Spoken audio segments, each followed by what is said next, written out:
নমস্কার বন্ধুরা, আমি সুজয় বোস। আপনাদেরকে আমাদের বোস গ্রুপের তরফ থেকে আরেকবার এই ভিডিও ব্লগে আসার জন্য ধন্যবাদ জানাচ্ছি। আর এই মুহূর্তে আমরা আমাদের টিমকে নিয়ে আমাদের বোস গ্রুপ তরফ থেকে যে ট্যুরটা হচ্ছে কেরালা ট্যুর 2025 উইথ কন্যাকুমারী।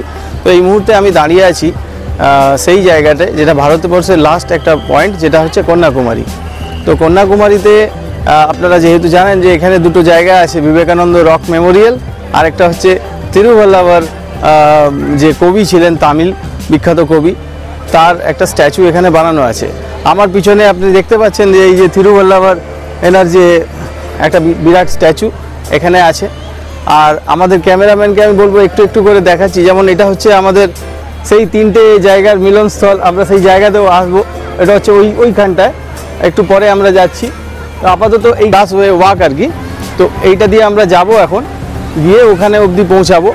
আর আপনারা দেখেছেন যেটা বিবেকানন্দ রক মেমোরিয়াল, সেইখানটায় এই মুহূর্তে আমি দাঁড়িয়ে আছি। তো আমার পিছনে বিরাট বড় মহাসাগর, সাগর সব কিছু আছে। তো এইটা হচ্ছে আপনার বিবেকানন্দ রক মেমোরিয়াল। এইখানে আমাদের গেস্ট কিছু আছে। তারপরে আমরা আবার ব্যাক ওখানে গ্লাস ওয়াকওয়ে দিয়ে গিয়ে তারপরে আমরা ওখানে যাব। আপাতত এই পর্যন্তই। পরবর্তী ভিডিও ব্লগে খুব তাড়াতাড়ি দেখা হচ্ছে আপনাদের সাথে। আমি চেষ্টা করব আমাদের সব কিছু আপডেট দেওয়ার। ততক্ষণ আপনারা দেখতে থাকুন আমাদের এই ভিডিও ব্লগ। ধন্যবাদ।